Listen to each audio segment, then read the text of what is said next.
और स्वर्गवासी कोई नहीं होना चाहता है। उसी तरह भगवान तो पाना है पर भगवान के मंदिर तक नहीं जाना है। भगवान को तो पाना है पर हमें भजन नहीं करना है। भगवान को तो पाना है पर हमें कथा नहीं सुनना है। भगवान को तो पाना है पर हमें भगवान की भक्ति में नहीं रमना है। तो ईमानदारी से बोलो, बिना मरे स्वर्ग मिल जाएगा क्या? जब बिना मरे स्वर्ग नहीं मिलता तो जरा विचार करिए, बिना भजन के भोलेनाथ कैसे प्राप्त हो सकता है? उसको प्राप्त करने के लिए हमें भगवत स्मरण को बढ़ाना है, अपनी भक्ति को बढ़ाना, अपने भजन को बढ़ाना है, अपने मंत्र स्मरण को बढ़ाना है, हमें भगवान की अविरल भक्ति को हमें बढ़ाना है, भगवान के भजन को बढ़ाना। जब हमारा भगवान का भजन बढ़ने लगेगा तो भगवान हमारे करीब में आने लगेगा। भजन बढ़ा कि परमात्मा हमारे पास में आना प्रारंभ हुआ। और सरल भाषा में समझ लो रे नेपाल वालों, छत पर दाना डालोगे तो पक्षी आएगा कि नहीं आएगा? बोलो बोलो, जम के बोलो जरा, आएगा ना? अब कल तुमसे जितनी बात पूछी थी तुमने बहुत धीमी आवाज में बोली थी, आज सबकी आवाज अच्छी खुल गई, जरूर तुम गरारा करके आए हो, सबकी आवाज जोरदार हो गई हो। बस 7 दिन में तुम्हारी आवाज इतनी तेज होना चाहिए कि नेपाल देश से आवाज लगाओ और भारत देश में हमारे पास पहुंच जाए, तो समझो कि कथा जोरदार हुई। हर हर बोल बम का नारा है। तो बस यही तत्व है। छत पर दाना डाला, छत पर दाना तुमने डाला और छत पर दाना डाला तो पक्षी आएगा कि नहीं आएगा? जम के बोलो जरा, आएगा। जब तुमने छत पर दाना डाला है तो पक्षी आएगा भी, बैठेगा भी, दाना चुगेगा भी और थोड़ी देर बैठकर फिर जाएगा। उसी तरह तुमने बैठकर अगर भजन गाया है, तुमने बैठकर भगवान का भजन किया है, तुमने बैठकर 1 लोटा जल महादेव को चढ़ाया है, तुमने बैठकर शिव महापुराण की कथा श्रवण करी है, तो महादेव भी आएगा और भगवान का भजन करने वाले की कृपा बरसाकर जरूर, ये निश्चित है।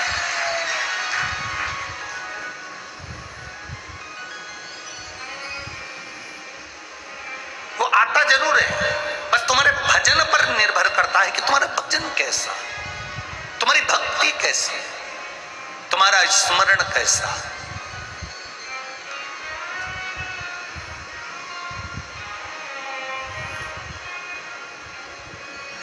शंभु शरणे पड़ी मांगू घड़ी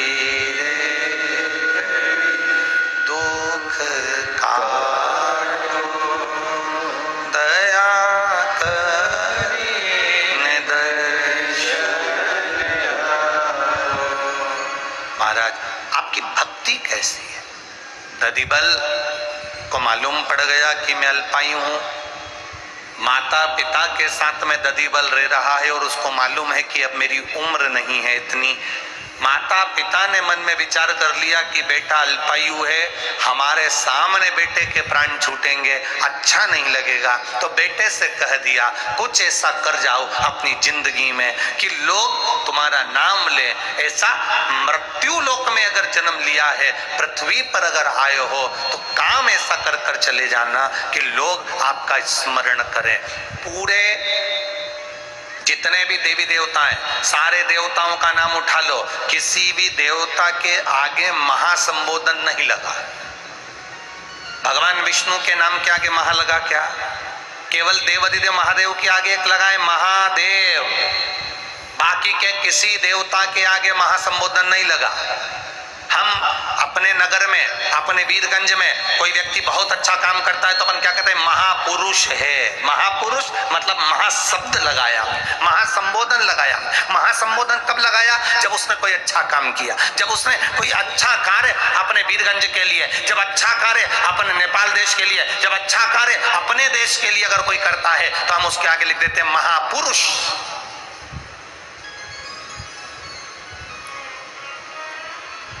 किसी देवता के आगे महासंबोधन नहीं लगा। इंद्र के आगे महा इंद्र लगा क्या, कुबेर जी के आगे महाकुबेर लिखा क्या, गरुण जी के आगे महागरुण लिखा क्या, ब्रह्मा जी के आगे महाब्रह्मा लिखा क्या, भगवान नारायण के आगे महाब्रह्म भगवान विष्णु लिखा क्या? नहीं, केवल देवताओं में एक देव ऐसे हैं जिनके नाम के आगे महासंबोधन लगाया गया, जिनको देवों का देव महादेव कहा गया।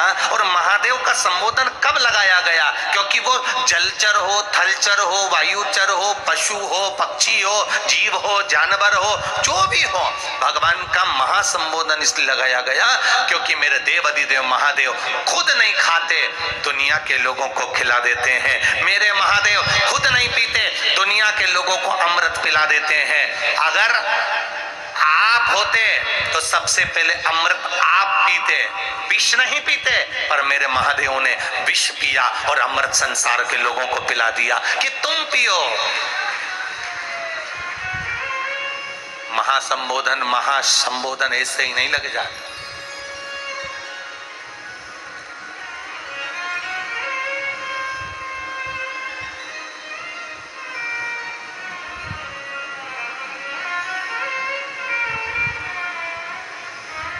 महासंबोधन कोई साधारण संबोधन नहीं है, जो सबके लिए जिया, जिसने सबके लिए किया।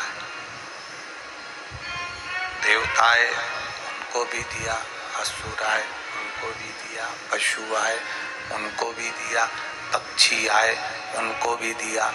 जो जो महादेव के पास में आए, मेरे देव अधिदेव ने सबको दिया, इसलिए उनके नाम के आगे महा का संबोधन लगा और वो देव अधिदेव महादेव का, जो सबको दे रहा है।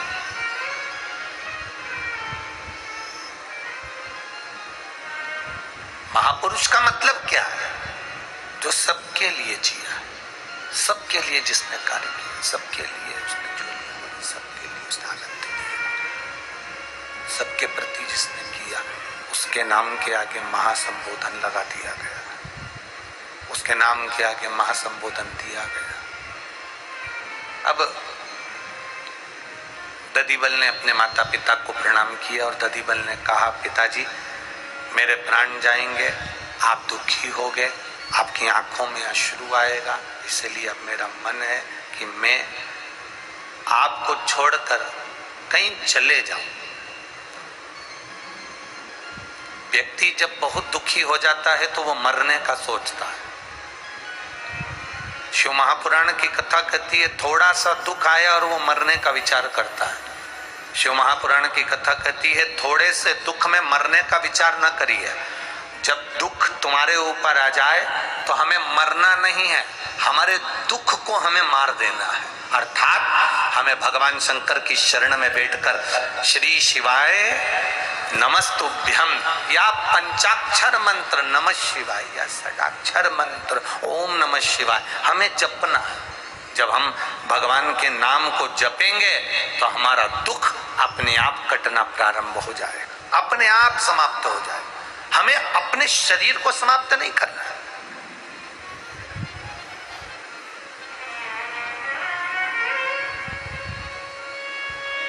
हम अपने शरीर को समाप्त ना करें, हम अपने भीतर जो दुख उतर रहा है, हमारे भीतर जो दुख आया हुआ है, हमें जो भीतर से दुख सता रहा है, उस दुख को हमें समाप्त करना। दधिबल ने विचार करा कि मैं मरने वाला हूं। अब दधिबल को लगता कि मैं मरने वाला हूं तो क्यों कहीं जाऊं, परंतु दधिबल ने विचार करा, सुग्रीव के पुत्र दधिबल ने विचार करा कि मैं मरने वाला हूं, कहां जाऊं? तो दधिबल ने विचार कर देवर्षि नारद से पूछा, मेरे प्राण जाने वाले हैं, मैं अधोगति में अर्थात मैं आदि उम्र में चले जाऊंगा, मैं अल्पायु हूं, आप बताओ मुझे करना क्या है। तब उनको कहा कि आप जाकर समुद्र के बीच में बैठकर भगवान शंकर की आराधना करो। समुद्र के बीच में बैठकर शंकर भगवान की आराधना दधिबल ने करी। जब दधिबल ने शंकर भगवान की आराधना करी तो भगवान शिव ने दधिबल को तुरंत केवल शीश का दर्शन दिया, केवल शीश का, और पूरा शरीर छुपा लिया। और महादेव ने पूछा, बोल दधिबल क्या बात है? दधिबल कहते हैं, मैं अल्पायु हूं, मेरे प्राण छूट जाएंगे। तो भगवान शिव ने कहा दधिबल, अगर तुम्हारे प्राण जाएंगे, संसार में जो आया है उसको तो जाना ही पड़ेगा। पहले भी कथा में कहा, आज फिर कहते हैं, बादाम खाओगे तो भी मरोगे, नहीं खाओगे तो भी मरोगे। डेंटिंग पेंटिंग करोगे तो भी मरोगे, नहीं करोगे, अरे बोलो तो भी मरोगे। रसगुल्ला खाओगे तो भी मरोगे, अरे बोलते जाओ जम के, नहीं खाओगे तो भी मरोगे। कथा सुनोगे तो भी मरोगे, नहीं सुनोगे तो भी मरोगे। अब इतना कहा तो किसी ने पूछ लिया, तो फिर हम कथा काहे को सुने जब मरना ही है? तो मरना ही है तो कथा सुन के करेंगे क्या? बस केवल एक अंतर है, कथा सुनोगे तो भी मरोगे, नहीं सुनोगे तो भी मरोगे। अंतर केवल इतना है, बिल्ली अपने मुख से अपने बच्चे को पकड़ती है, मुख से पकड़ती है बिल्ली, साथ घर अपने बच्चे को लेकर जाती है, पर बिल्ली का बच्चे के शरीर से रक्त नहीं निकलता, बिल्ली का बच्चा मरता नहीं है। बिल्ली ने अपने मुख से अपने बच्चे को पकड़ा तो बच्चा लहूलुहान नहीं होता, पर बिल्ली अपने मुख से जब चूहे को पकड़ती है तो लहूलुहान कर देती है, वो मर जाता है। उसी तरह जो भगवान की कथा में जाकर बैठता है वो बिल्ली के बच्चे की तरह पार उतर जाता है, मरता नहीं, लहूलुहान नहीं होता है, कष्ट नहीं भोगता नरकों का।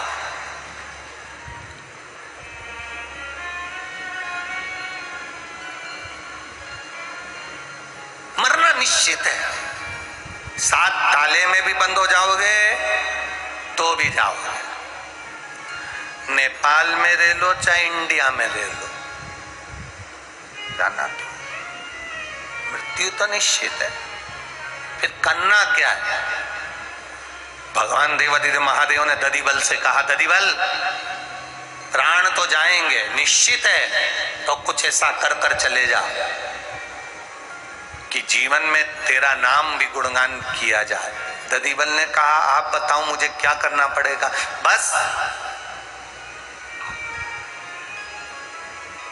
जब राम और रावण का युद्ध हो,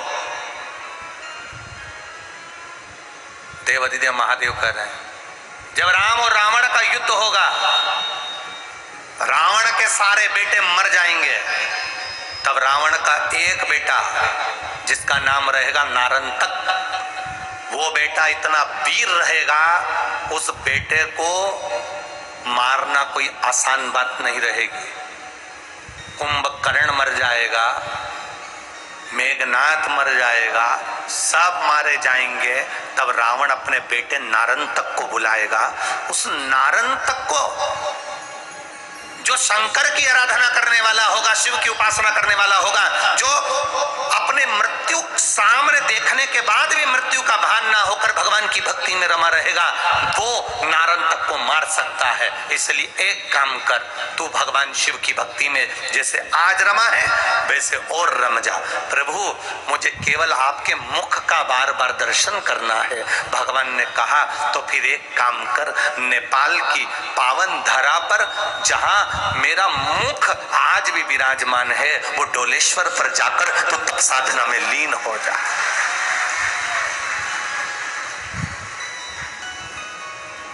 सारी दुनिया में जितने शिवलिंग हैं वो एकदम सीधे मिलेंगे। कौन कौन गया है डोलेश्वर? हाथ उठाओ जरा। डोलेश्वर का शिवलिंग सीधा है क्या? जम के बोलो, है सीधा? नहीं, थोड़ा टेढ़ा है। कारण क्या था?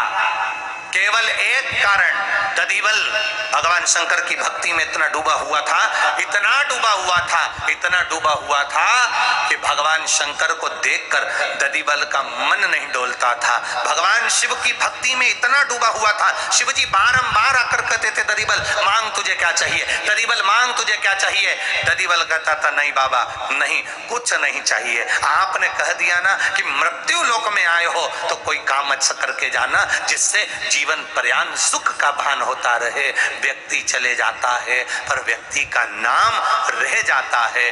दधिबल ने कहा, बस आपकी कृपा बनी रहे। बार बार दधिबल शिव की भक्ति करते थे, बार बार शंकर की आराधना करते थे, भगवान शिव की भक्ति में डूबे रहते थे।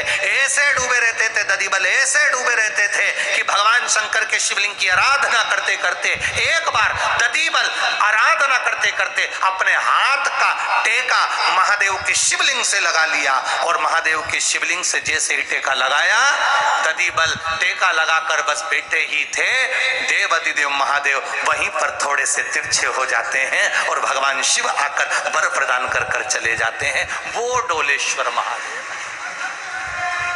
वो डोलेश्वर महादेव, वो साधारण नहीं है। डोलेश्वर महादेव नेपाल की धरा पर ये पशुपतिनाथ, ये डोलेश्वर महादेव, ये कोई साधारण नहीं है महाराज, सिंपल ना। ये वही डोलेश्वर महादेव है जब माता पार्वती जी के भाई क्रौंच को, माता पार्वती जी के भाई क्रौंच को जब बाणासुर ने गलत जगह पर लगा दिया, तब पार्वती जी की मां मीनावती ने पार्वती जी से मांगा था कि क्रौंच का बदला लिया जाए। क्रौंच, ये कोई साधारण नहीं है। और मां पार्वती जी ने भी जिस डोलेश्वर महादेव के सम्मुख में बैठकर स्वयं साधना करी है, स्वयं साधना। एक बात आपसे कहना चाहेंगे, नेपाल वासी, इस नेपाल देश के जितने भी निवासी हैं,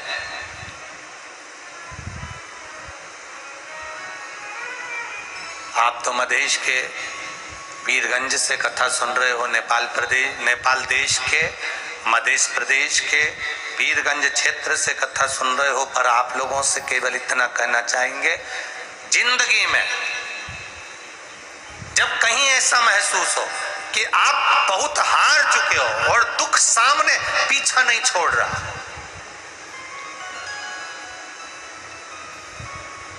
दुख पीछा छोड़ ही नहीं रहा, लगे जब ऐसा, तब कुछ नहीं करना। आपके नगर में, आपके क्षेत्र में, आपकी कॉलोनी में, आपकी सोसाइटी में, आप जहां रहते हो उस गांव में, खेड़े में, नगर में, जहां शंकर भगवान का शिवालय हो, वहां थोड़ी देर जाकर बैठ जाना और शिव का पंचाक्षर मंत्र, षडाक्षर मंत्र, ओम नमः शिवाय, नमः शिवाय या श्री शिवाय नमस्तुभ्यम का स्मरण करते रहे। रोज जाओ उसके दरवाजे, रोज पहुंचो उसकी चौखट पर। तेरे मंदिर में आना मेरा काम है और मेरी बिगड़ी बनाना तेरा। तेरी चौखट पे मैं तो आ ही गया, तेरी चौखट पे मैं तो आ ही गया, मुझे दर्शन दिखाना तेरा काम है, तेरे मंदिर में आना मेरा काम है, मुझे दर्शन दिखाना तेरा काम। आप उसकी चौखट तक चले जाओ, उसके दरवाजे तक चले जाओ, आप उसके द्वार तक चले जाओ।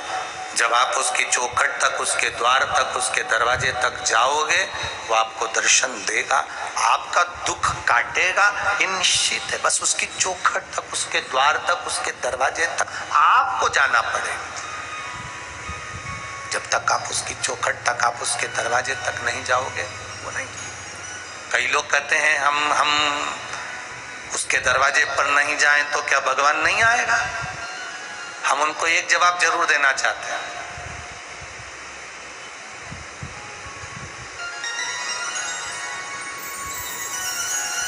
किराने वाला दुकान लेकर तुम्हारे पास आता है क्या? जम के बोलो जरा जल्दी से। कपड़े वाला पूरी कपड़े की दुकान लेकर तुम्हारे पास आता है क्या? अलमारी वाला अलमारी की दुकान लेकर तुम्हारे पास आता है क्या? बोलते जाओ जरा जम के। फ्रिज वाला फ्रिज लेके तुम्हारे घर पे आता है क्या? टीवी वाला टीवी की दुकान लेकर तुम्हारे पास आएगा क्या? मोबाइल वाला मोबाइल की दुकान लेकर तुम्हारे पास आएगा क्या? नहीं। मोबाइल लेना है तो दुकान पर जाना पड़ेगा, कपड़ा लेना है तो दुकान पर जाना पड़ेगा, टीवी खरीदना है तो दुकान पर जाना पड़ेगा, और अपना दुख मिटाना है तो महादेव की कथा में जाना पड़ेगा। ये निश्चित है।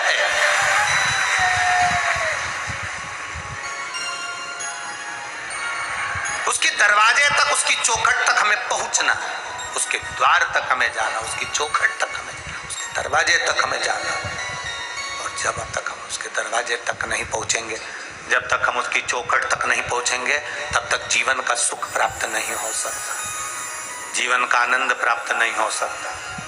उसके द्वार तक तुम्हें जाना पड़ेगा।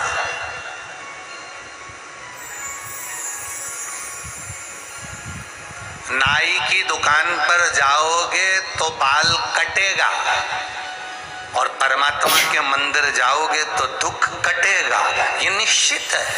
उसके द्वार तक जाना पड़ेगा।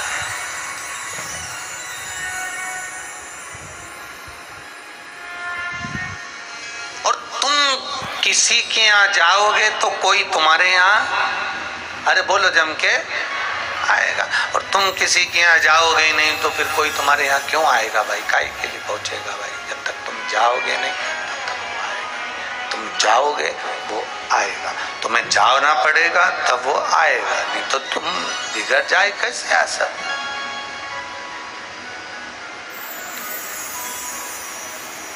तुम आना भोले बाबा,